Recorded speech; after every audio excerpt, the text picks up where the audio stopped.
하나님, 복된 주일입니다. 또 고난주 아니고 종료주일입니다. 이 귀한 주일을 보내고 있음에도 우리는 함께 예배하지 못하고 있는 현실 가운데 있습니다. 하나님, 우리 상황을 붙잡아 주시고 우리 대한민국과 전 세계 사람들을 하나님 붙들어 주시고, 이 코로나가 위기가 왜 하나님께서 또 왜 이런 위기가 또 이런 인간의 자초함이 있는지 돌아보게 하여 주시고, 하나님 생명의 주관자가 하나님이심을 다시 한번 깨닫게 하시며 우리의 믿음이 더욱더 굳건하게 설 수 있는 계기가 되도록 하나님 힘을 더하여 주시고 믿음을 더하여 주옵소서. 이 시간 말씀을 나눌 때 함께 하시기 원하며 거룩하신 예수 그리스도 이름으로 기도하옵나이다. 아멘. 요즘은 이슈가 뉴스를 들어도 한 70% 80% 이상은 어떤 뉴스입니까? 코로나 관련된 뉴스이죠. 저도 다른 뉴스를 듣고 싶어도 보고 싶어도 스마트폰에서도 대부분의 이 코로나 관련된 뉴스를 보게 되고, 또 확진자가 발생됐다라고 하는 이 문자를 받게 되면 이 사람들이 어디를 다녔는지 확인하면서 조심을 하려고 애를 씁니다. 물론 요즘같이 또 꽃이 피고 또 화창한 날씨가 계속 되다 보니까 집에만 있기엔 좀 답답해서 좀 여러 장소를 다니시기도 하기도 합니다. 저도 어제 답답해서 이제 목사님하고 공원을 마스크를 쓰고 다니기도 했지만, 어쨌든 이 모든 관심과 또 생각들은 지금 코로나19에 관심이 있는 것 같습니다. 그러나 코로나 관련된 뉴스를 듣다가 화가 나는 뉴스를 듣게 되죠. 어떤 화가 나는 뉴스를 듣게 되냐면 이 신뢰 관계가 깨어졌다고 하는 뉴스예요. 신뢰라고 하는 것은 무엇입니까? 지금 코로나19는 사회적 거리를 둬라, 그리고 사람 많은 장소를 가지 마라, 그리고 자가격리자들은 어떻게 있습니까? 집에서 나가지 말아 달라, 자가격리를 준수해 달라. 그리고 요즘은 이 스마트폰을 가지고 어디 위치에 나갔는지 다 파악함으로 나가지 말도록 했는데, 어젠가요? 뉴스에 나오는데, 엊그저께 같습니다. 뉴스에 나오는데 참 속상한 뉴스였어요. 물론 그분이 그분을 타켓을 잡아서 마녀 사냥하듯이 얘기하는 건 아니지만, 이 베트남에서 들어오신 분들이 이 GPS 추적을 당하니까 휴대폰을 집에다 놔두고 그냥 돌아다니신 거죠. 그래서 이제 방역 당국이 연락도 안 되고 이상하니까 확인했더니 휴대폰을 집에 놔두고 돌아다니셨던 거예요. 그래서 정부 방침에는 다시 베트남으로 추방을 시켜야 되는 거 아니냐, 이런 얘기도 나오더라고요.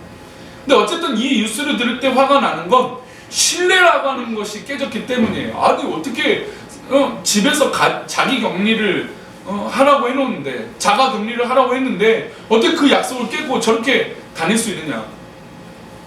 게다가 한 또 뉴스를 들으니까, 물론 한국에 오고 싶어 했겠지만 미국에서 비행기를 타는데 자신이 열이 있으니까 해열제, 열을 낮추는 약을 다량을 먹고 나서 비행기 열 체크 감정기를 요거 빠져나와서 비행기를 탑승해서 한국에 입국했더니 결국 확진을 받았다는 사람의 뉴스를 듣게 됩니다. 그러니까 이 뉴스를 들으면 화가 나요. 내가 그 병에 걸려 있진 않지만 그럼에도 화가 나는 건 왜 그럴까요? 사회적 약속과 사회적 이 신뢰를 깨기 때문에 화가 나는 것입니다. 그런데 이것은 사회적 현상 가운데 이런 현상들이 일어나죠. 근데 사람과의 관계는 어떻습니까? 사람과의 관계에서도 뭐가 기본이 되어 있습니까? 신뢰가 기본이 되어 있습니다. 이 신뢰라는 건 나만 잘해서도 그 신뢰가 쌓이는 것은 아니죠. 나도 잘해야 되지만 내 상대방, 나와 관계를 맺는 그 사람도 신뢰를 주는 행동을 해야 됩니다. 이 신뢰가 쌓여 있을 때 우정이라는 것, 사람 관계라는 것이 돈독해지는 것이죠. 그런데 이 사람과의 관계 가운데 친구 사이에서 이 신뢰가 깨지면 그것만큼 마음이 아픈 게 없습니다. 그래서 사람들이 어떤 이야기들 많이 하냐면 팩트라고 하는 이야기들을 요즘 많이 합니다. 팩트, 진실이 뭐냐? 그러니까 이 얘기를 왜 하냐면, 만약에 이것이 가짜라면 난 당신을 믿지 않겠다라는 것이죠. 이게 진짜가 아니고 팩트가 아니라면 나는 당신을 신뢰할 수 없다라는 것입니다. 그래서 요즘 뉴스에서는 어떤 방송국과 상관없이 팩트, 사실, 현장을 찾아갑니다 이러면서 모든 사실 조사를 하려고 노력하고 있습니다. 왜냐하면 신뢰라는 것이 그만큼 중요하기 때문이에요. 더불어서 믿음에서도 이 신뢰라는 것이 굉장히 중요합니다. 예수님은 우리에게 신뢰가 깨져도 수 없었을 것입니다. 예수님이 이 땅에 오셔서 공생활을 하시면서 3년 반 동안 공생활을 하시면서 얼마나 많은 사람들을 만나고 복음을 전파하시고 병든 자를 고쳐주지 않았겠습니까? 그럴 때마다 인간적인 기대, 야, 내가 저렇게 병을 고쳐줬는데 저 사람이 할 수 있는 태도가 무엇일까? 그런 기대가 있었을 텐데 그 신뢰를 인간들이 충족시키지 못했다는 것이죠.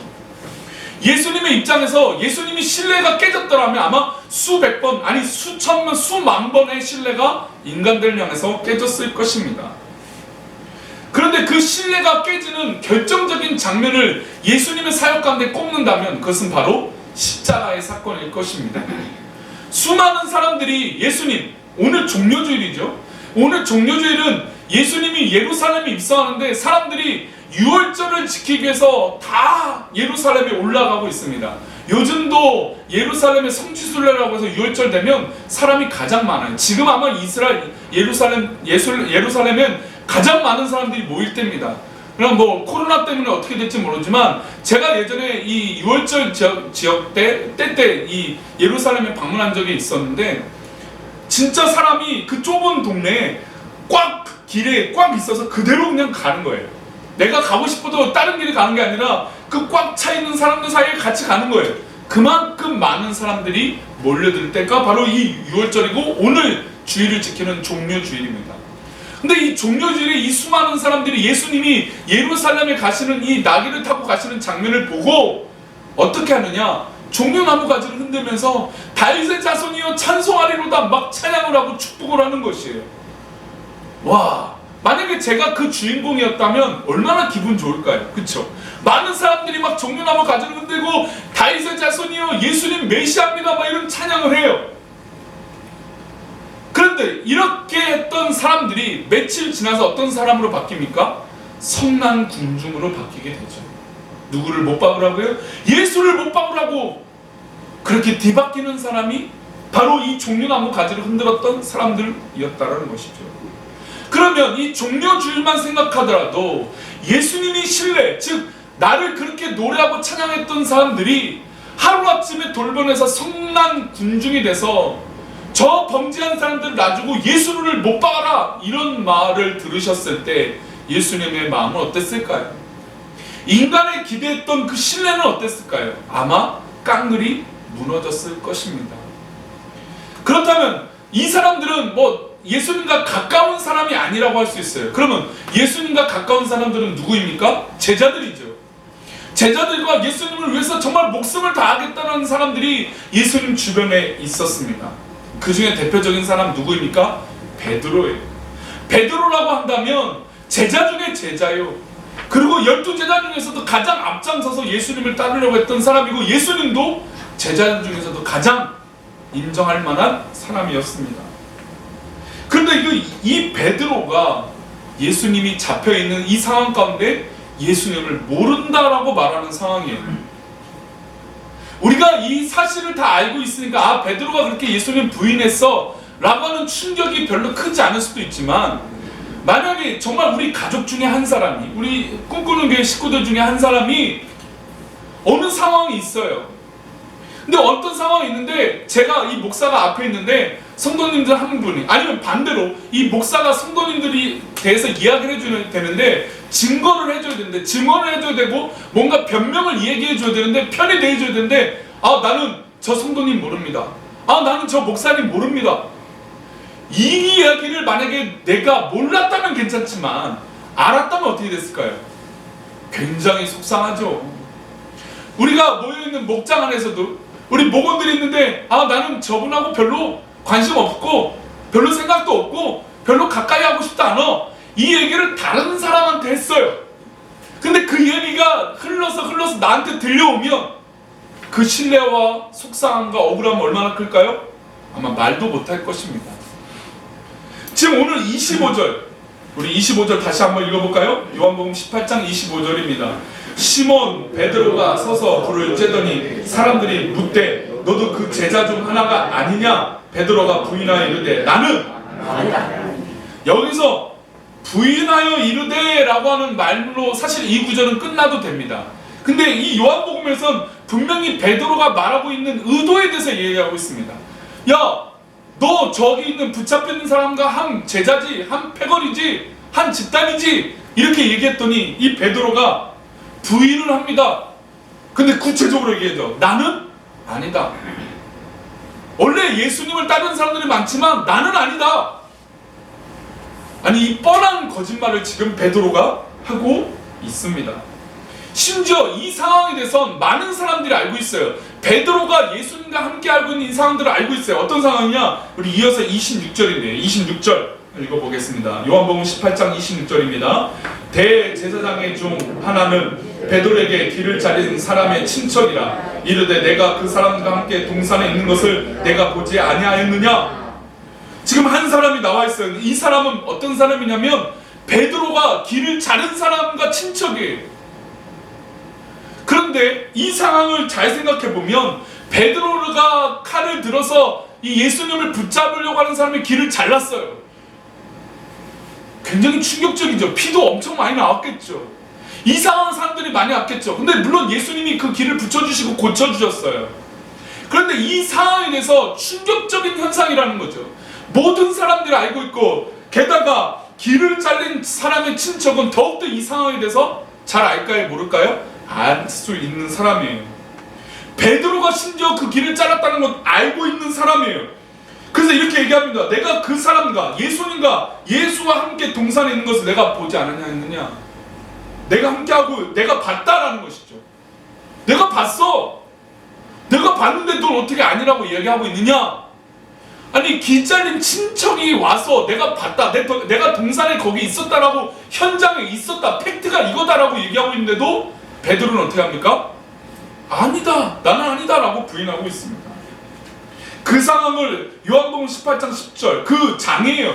요한복음 18장에서 벗어나지도 않았습니다. 같은 장에서 10절, 베드로가 칼을 가졌을 때 어떻게 행동했는지 보겠습니다. 읽어봅니다. 시작. 이에 시몬 베드로가 칼을 가졌는데 그것을 빼어 대제사장의 종을 쳐서 오른편 귀를 베어버리니 그 종의 이름은 말고라. 지금 요한복음은 귀가 잘린 사람의 이름까지도 말고라고 분명하게 기록하고 있고, 이 베드로가 칼을 가졌는데 그것을 빼서 대제사장의 종을 쳤다는 것까지 나와 있습니다. 이 장면을 누가 보고 있습니까? 이 말고의 친척이 보고 있었다는 것이죠. 아니, 이렇게 말을 하면 내가 예수님과 함께하고 있었다라고 말해야 되지 않을까요? 아니, 이 장면과 길을 잘랐다라고 하는 이 사실까지 알고 있는 사람이 있다면 거기서도 거짓말하기는 쉬울까요? 거짓말하기 어렵죠. 아니, 팩트가 나와 있는데도 거짓말한다? 이거는 어떤 사람이냐면 내가 애초부터 사기를 치고 내가 애초부터 거짓말하는 거기 때문에 내가 거짓말이 들통나도 나는 괜찮아. 그러니까 끝까지 우길 거야.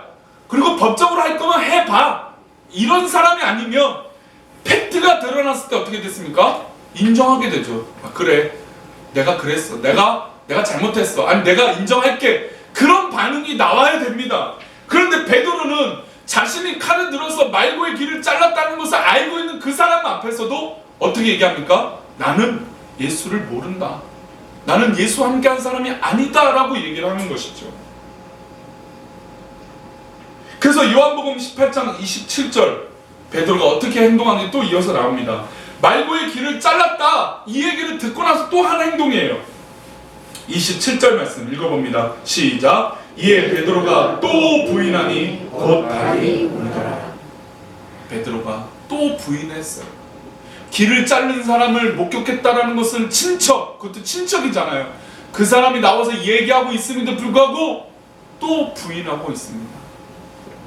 자, 여기까지 상황을 정리한다면 베드로가 예수님을 모른다. 왜냐하면 자기 살 길을 위해서, 왜냐면 내가 예수님 안다고 하면 나도 잡혀갈까봐 걱정되니까, 아, 나 예수님 모른다, 난 예수님과 함께하지 않았다, 예수를 모른다 얘기할 수도 있어요. 아니, 100번 양보해서 인간적인 마음으로 그럴 수도 있다는 거예요. 왜냐면 내가 살 길이니까. 아, 뭐 예수님이 제자고 예수님 뭐 위대하시지만 지금 당장 내가 굶어 죽게 생겼고 내가 어려움이 생겼는데 지금 뭐 단순하게 거짓말 몇 번 하는 거 뭐 그럴 수도 있죠. 인간적인 마음에 100번 이해하라면. 그렇죠. 우리 성도님도 위기가 있고 어려움이 있다면 대충 둘러댈 수 있잖아요. 저도 예전에 아내에게 비상금을 한번 걸린 적이 있습니다. 저는 사실 거짓말을 잘 못해요. 아내가 잘 알기도 하지만 제가 참 거짓말을 잘 못해요. 이 얘기를 하면 우리 성도님 믿을지 안 믿을지 모르겠지만 하여튼 저는 제가 근데 거짓말을 하면 티가 나요. 굉장히 티가 나요. 그리고 뭐 기분이 좋다 안 좋다도 사실은 표정에서도 웬만하면 우리 성도들이 저를 읽을 수 있을 거예요. 근데 제가 웃고 있는 건 가짜가 아닌 건 또 반면의 모습이에요. 그러니까 제가 진심으로 성도님들 축복합니다 이 얘기는 가짜가 아니에요. 왜냐면 제가 표정에서 다 나오는 걸 우리 성도들 알기 때문이에요.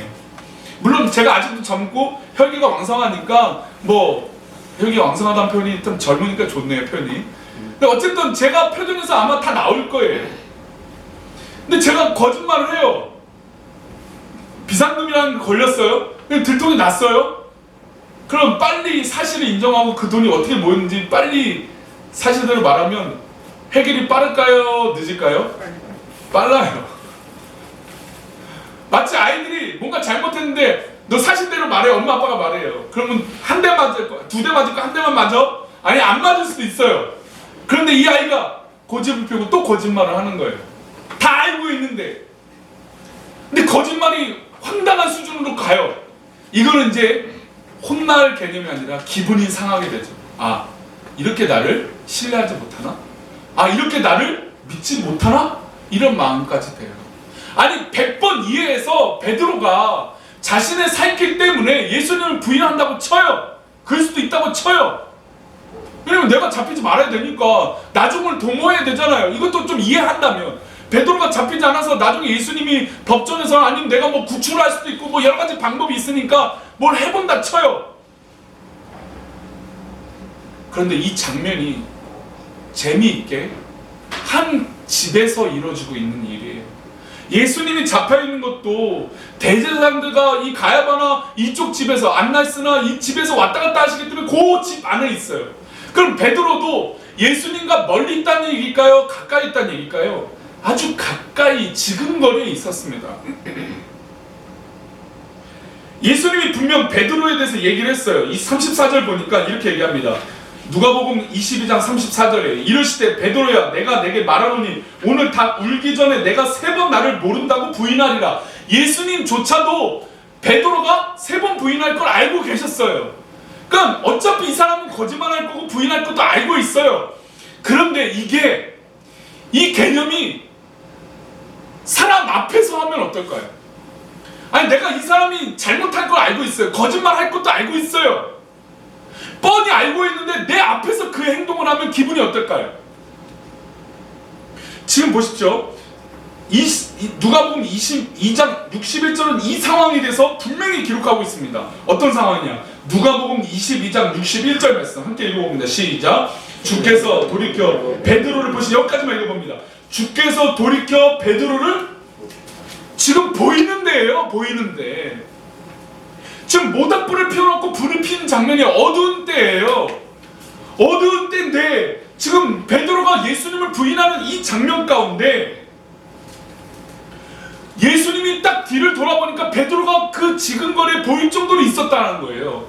근데 그 지근거리에 있는데도 불구하고 베드로가 예수님 면상 앞에, 우리 소위 말하는 그렇게 말하잖아요. 예수님 얼굴 앞에 뒤통수를 향해서 나는 저 예수를 모른다 막 저주를 하고 있는 거죠. 그래서 예수님이 베드로가 3번 부인한 것을 보시고 뒤를 돌아보신 거예요. 왜 그럴까요? 왜 여태까지 기다리셨을까요? 베드로가 3번 부인할 것을 알고 계셨기 때문이에요. 3번 부인한 것을 알고 계시니까 베드로가 3번 부인하고 나서 예수님이 뒤를 돌아본 거예요. 베드로를 봤습니다. 베드로도 누구를 봤을까요? 누구를 봤을까요? 예수님을 봤겠죠. 그 다음 구절 누가복음 22장 61절 후반절이에요. 우리 다 읽어봅시다. 전체 다 읽어봅시다. 61절입니다. 주께서 돌이켜 베드로를 보시니 베드로를 봤습니다. 그 다음에요. 베드로가 주의 말씀 곧 오늘 다 울기 전에 내가 3번 나를 부인하리라 하심이 생각이 났어. 이 상황은 사실 예수님이 자신을 보고 나도 예수님 보고 나서 얼굴이 예수님이 나에게 했던 말이 떠올랐던 거예요. 내가 예수님을 3번 부인한거나 내가 이 이야기를 들었는데도 불구하고 내가 지금 예수님을 부인한 거예요. 얼마나 창피했을까요? 그래서 3번 부인하고 닭 울기 전에 3번 부인하고 이상한 그때 베드로가 도망가죠. 저 같아도 창피해서 예수님 더 이상 못 볼 것 같아요. 예수님에서 목숨 걸고 말고의 길을 자르면서 내가 예수님 대신 잡히겠습니다, 예수님 위해서 목숨을 걸겠습니다 했던 베드로가 자신이 예수님 부인한 것을 깨닫고 나니까 그 자리에 더 이상 있을 수 없게 된 거죠. 자, 이거는 베드로 입장이에요. 그러면 이 상황을 다 지켜보고 있는 예수님의 심정은 어땠을까요? 우리 인간의 삶을 다 지켜보고 계시는 우리 예수님의 마음은 어떨까요? 그 십자가를 향하여 달려가시는 그 예수님의 마음은 어떨까요? 우리 꿈꾸는 교회의 이 현실을 보고 계시는 우리 예수님의 마음은 어떨까요? 우리 예수님의 마음이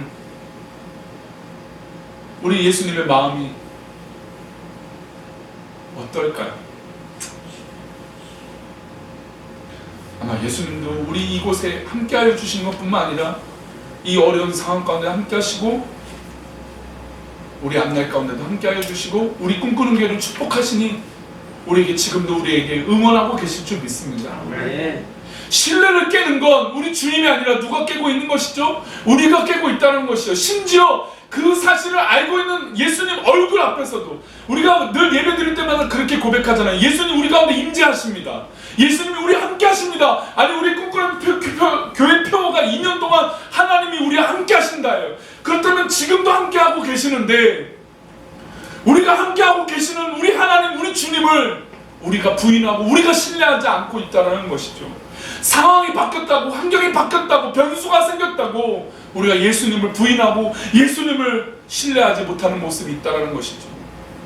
그런데 참 다행이고 감사한 것은 우리가 아무리 신뢰하지 못하는 배은망덕한 모습이 있을지라도 우리 주님은 우리를 끝까지 사랑하시는 줄 믿습니다. 그래서 우리가 지금 당하는 고난을 어떻게 받아야 될까요?